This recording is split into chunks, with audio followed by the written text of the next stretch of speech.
So I'm going to talk a little bit about why I'm not close to my family. And I know that instead of getting empathy or understanding or anybody really saying, I'm so sorry that you went through that, um, I'm probably going to get a lot of hate. I'm probably going to get a lot of, why did you make them do that to you? Or why did you, why were you this way? Why were you that way? Blah, blah, blah. I mean, I know, it's frustrating because it's like, I make these videos pouring out my heart, and instead of receiving the same virtues that I'm putting forth, I get the exact opposite. And all throughout my life, I've had to deal with people who don't want moral culpability, moral agency for what they do, including my own fucking family.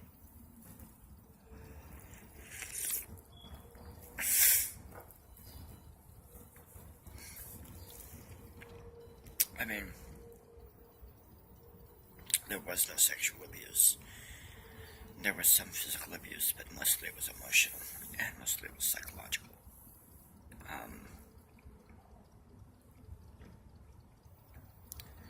I was always the ne'er-do-well. I was always spoiled. I was not a ne'er-do-well.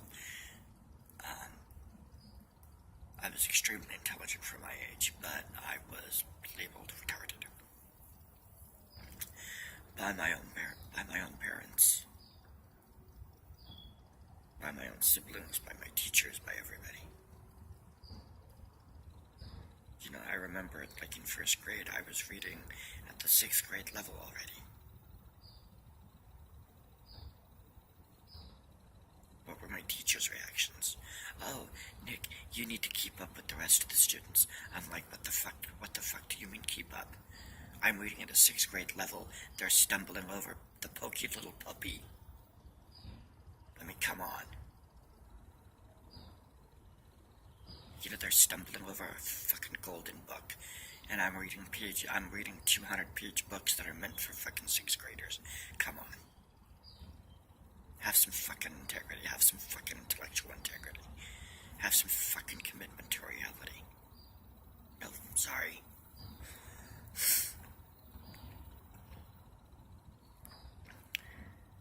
I mean, I would tell my family a lot about being bullied, and I would just get this attitude of, well, what did you do to deserve it?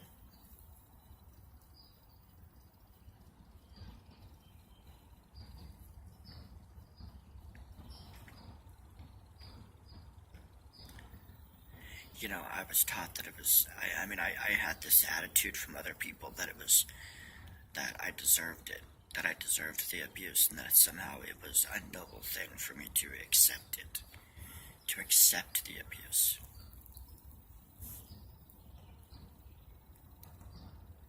But see, that's what abusers do. It's like, when somebody's abusing you,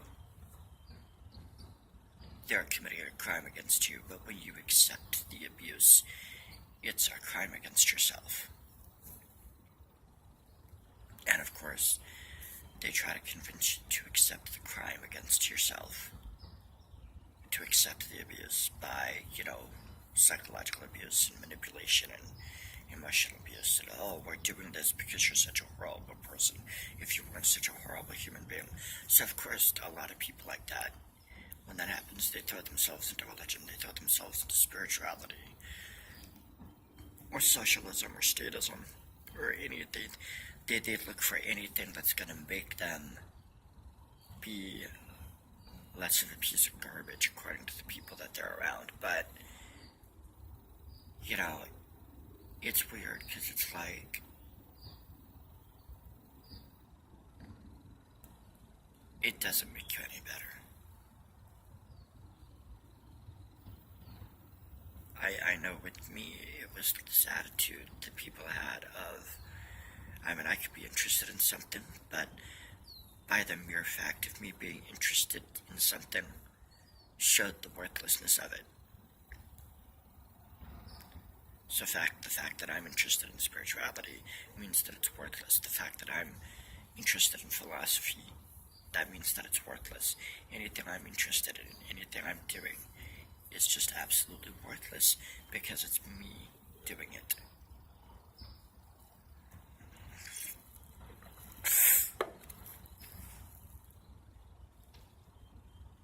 So it's like, why bother doing anything? If everything I do is worthless because it's me doing it, why bother? And that's self-hating, and that's self-defeating, and it's the internalization of abuse, which is what abusers want.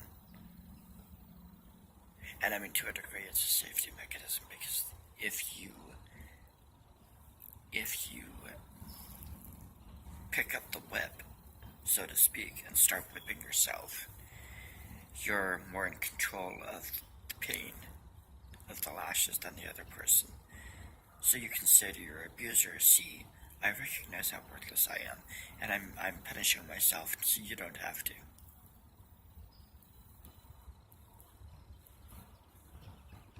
Because you don't know if your abuser's gonna fucking like go crazy and just fucking end up killing you. You don't know that. Especially when you're a little kid, you don't fucking, it's like, it's just insane. You're completely powerless. And then people want to act like you have complete moral agency, that you have some kind of magical fucking power over them.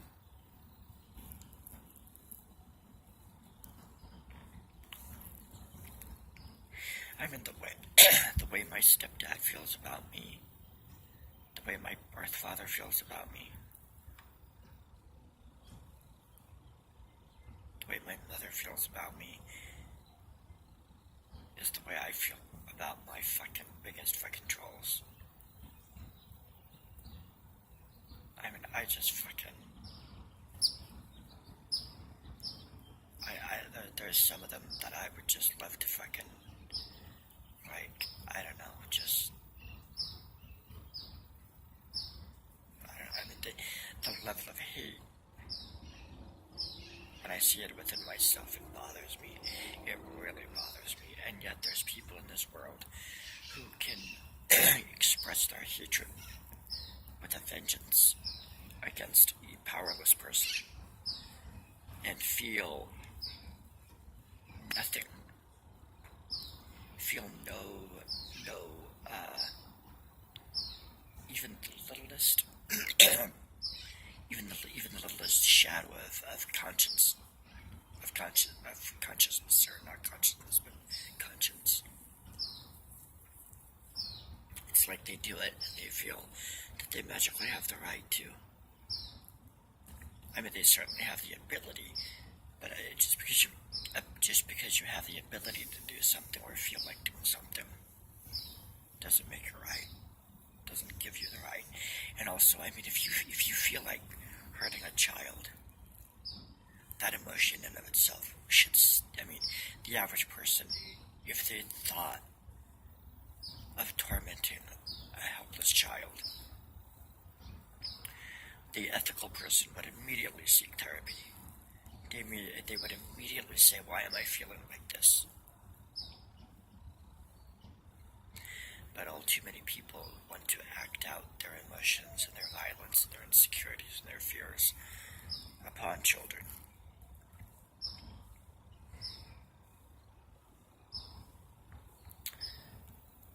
I remember when my mother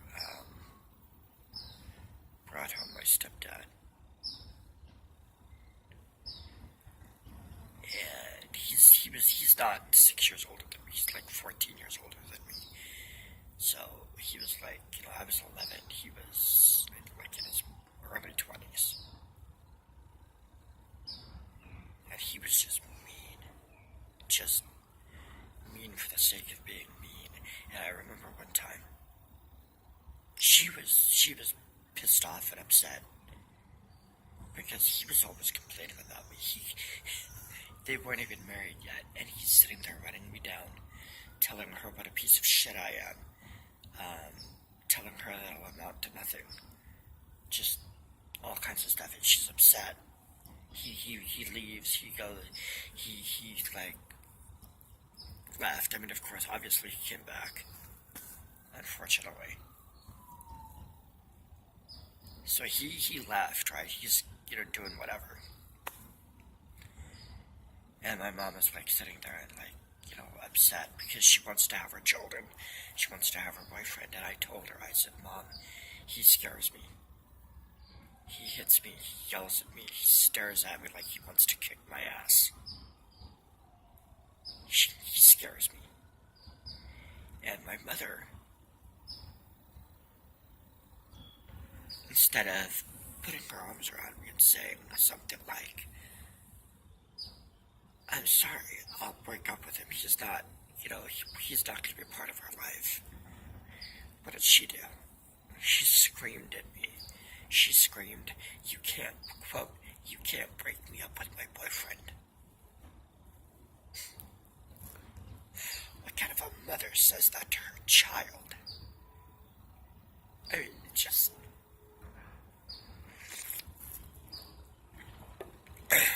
And he still hates me.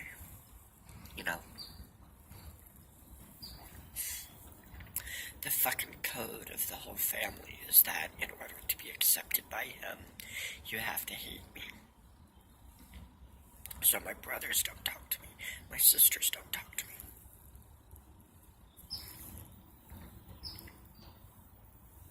What about, you ask, well, what about your birth father?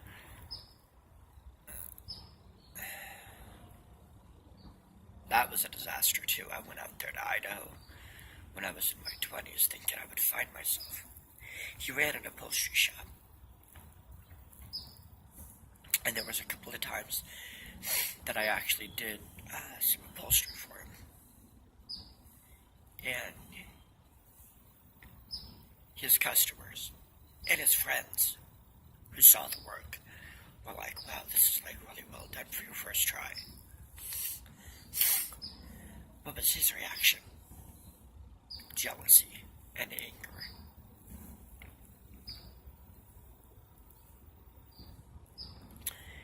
And I know after the second time of doing the upholstery, he got pissed off. Even though there was nothing wrong with it. Because I said, well, what's wrong with it? And he was like, nothing. And he slams it down. It was like one of those windshield visor things. I'm just like, what the fuck?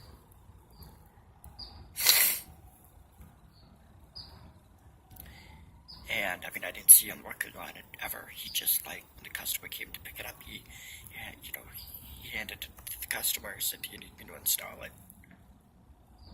The customer was like, yeah, he installed it. No problems. It's like if I would have done something wrong with it, that could have been an opportunity for him to teach me how to do it right. He didn't want to. He was jealous, he was angry. He never let me do any upholstery work after that.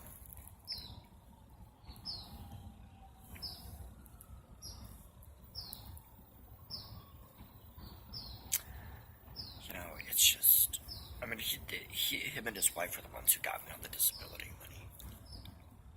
I remember I got a check for like $3,000 for the government. Like some kind of bonus check or whatever. I invested it in the bank. I was going to get stocks. I was going to be smart with it. What did he do?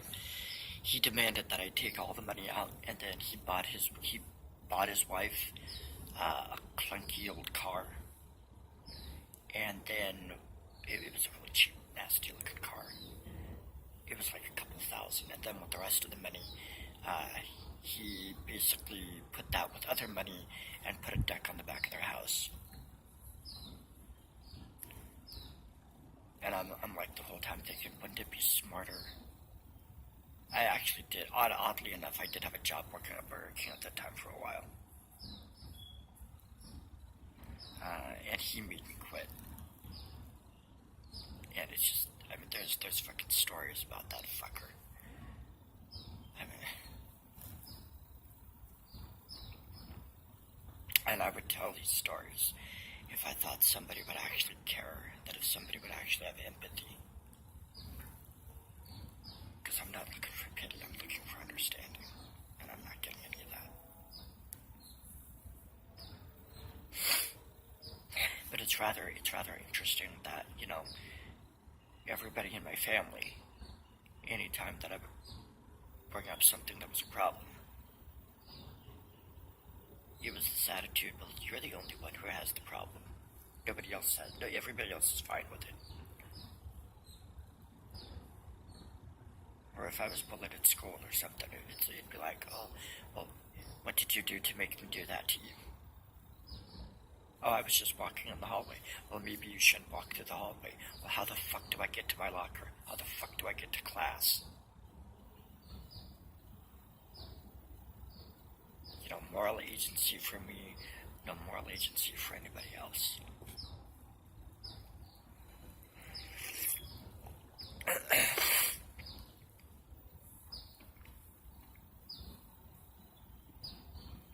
So, it's fucked up because it's like my last counseling session, I talked about, going back to Nebraska, living in my motorhome, and my parents have, they could, get one of those, sheds from Big Lots or whatever, Home Depot or whatever, and set it up and put all the stuff that's stored in that extra room, they could put it there and they could have that room for me, but they won't fucking do it. And I said, well, because my mother tries to paint this idealized picture. And it's fucking ridiculous. So I'm like, well, is Russ gonna have a problem with me living on the property in my motorhome for a while until I find a place? And finally she fessed up. Finally it was like, yeah, he doesn't like it, he doesn't want you to. I'm just like, and I'm on Facebook, it's easy to get a hold of me through social media. None of my siblings so much as even fucking say hi. Not a goddamn one of them.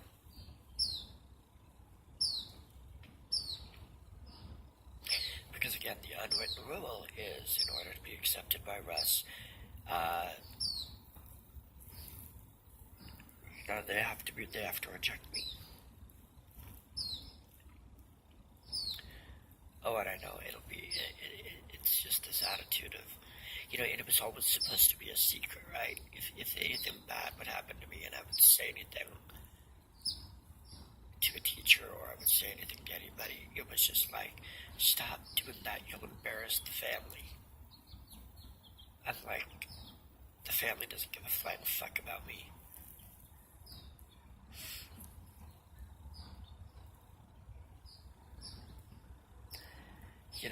This ingrained feeling of I'm supposed to feel bad because somebody did something to hurt me.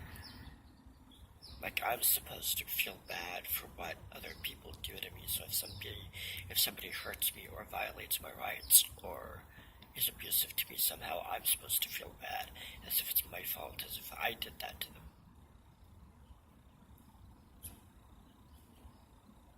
Hey, if I have magical powers, where are the other, magical people like me who can teach me how to use my magical power for good instead of evil? Huh? Where's my fucking Professor X? Well, Nick, you've been using your superpowers to kick your own ass. Here, I'll teach you to use your superpowers so that beautiful women will be drawn to come sleep with you and, buy you a house and all that other kinds of shit. It'd be wonderful. But that's not reality.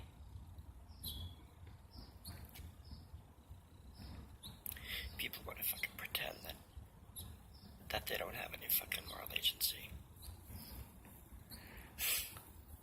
They want to beat me down for every little thing I do, but man, comes to other people, they're like, oh, it's okay, everybody does it. Where's their fucking consistency of justice? It's not. It's arbitrary punishment. It has nothing to do with justice.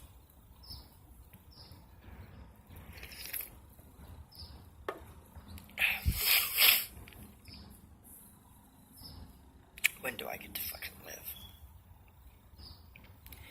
You know, I had some asshole in my comments be like, Nick, you had 150,000 and you're still a virgin. Why didn't you go get a prostitute?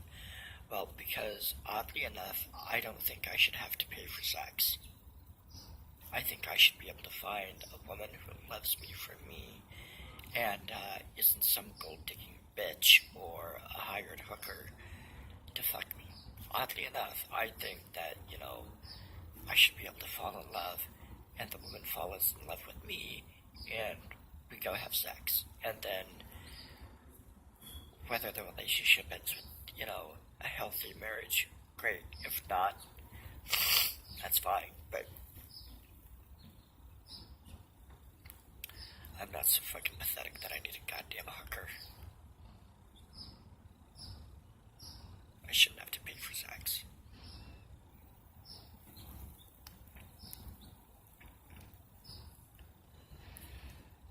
You know, what's so fucking wrong with me that people can't love me?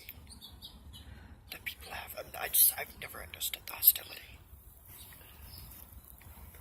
I mean, even as a child, I never understood the hostility.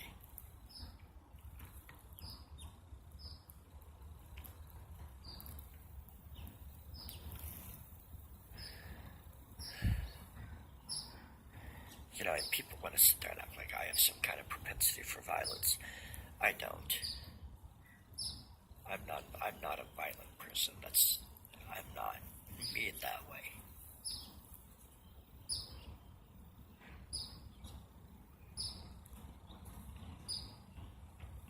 But I do kind of gotta wonder if sometimes in my life, if violence would have solved something. Because I know logic, reason, and evidence sure as hell never did.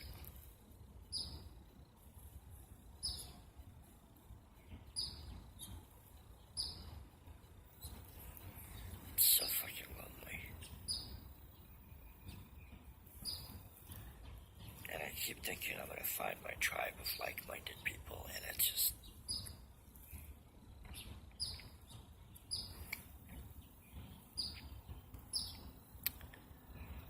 they're so fucking few and far between. If they're even there. I mean, there's a few people that I've managed to be civil with, but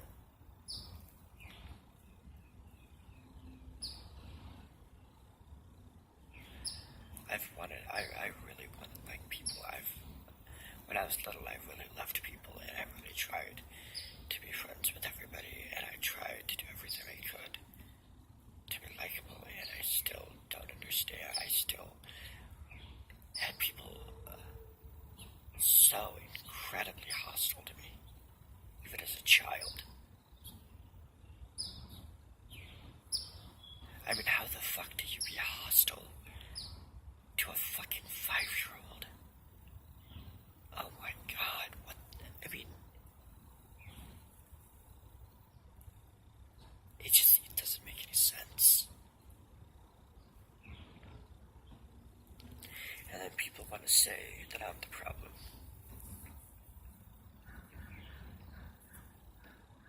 Maybe I should write a book. I should write a book of, you know, how to turn a sensitive, loving little boy into a cynical, middle-aged loner who wants nothing to do with society or anybody else.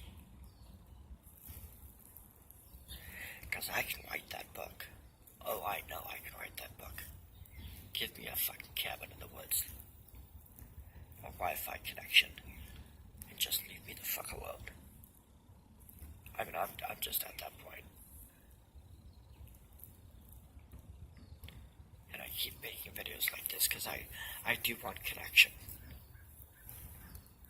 I mean, there's people who do these kinds of videos and they get like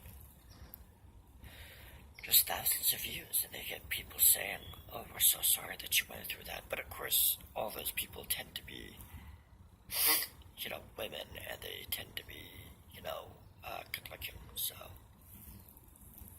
that's another odd thing. It's like if you're ugly, somehow people feel like they're entitled to treat you poorly. But if you're good looking, you'll get sympathy. That's another issue that just, boggles my fucking mind. It's like, okay, these two people went through the same thing, but then you're gonna have compassion and empathy for the good looking person, but not for the ugly person. What the fuck?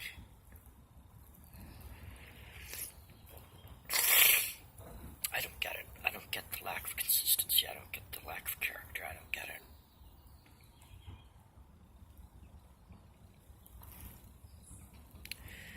And I'm just gonna write a book. I'm gonna write those fucking books. Because nobody wants to hear me talk. Nobody wants me to fucking preach, which is all I ever fucking do. And it's what my mother did constantly. She still does it. Fucking preaches. Doesn't know what the fuck she's talking about.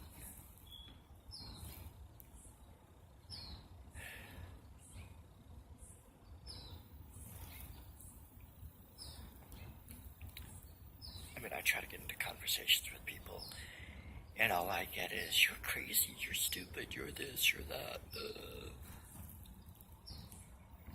And I've done stuff in Mulliner thing. I've shown empathy, I've shown compassion, I've been curious about the other person's perspective.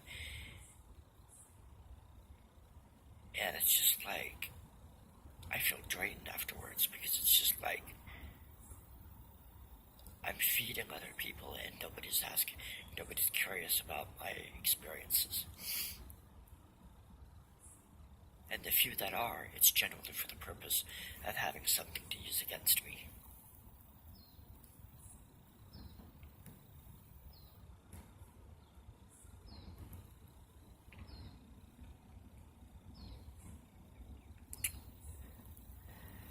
Yeah, it's just...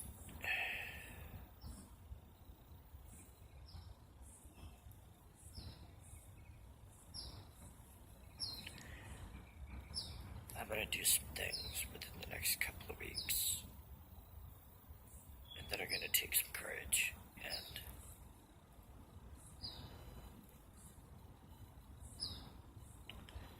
they have to be done.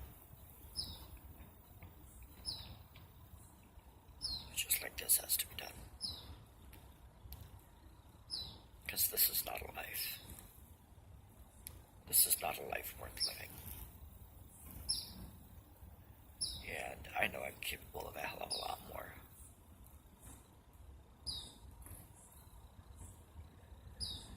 But, without a vehicle or a decent income, it's pointless.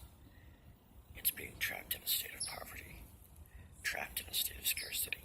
It's interesting because it's like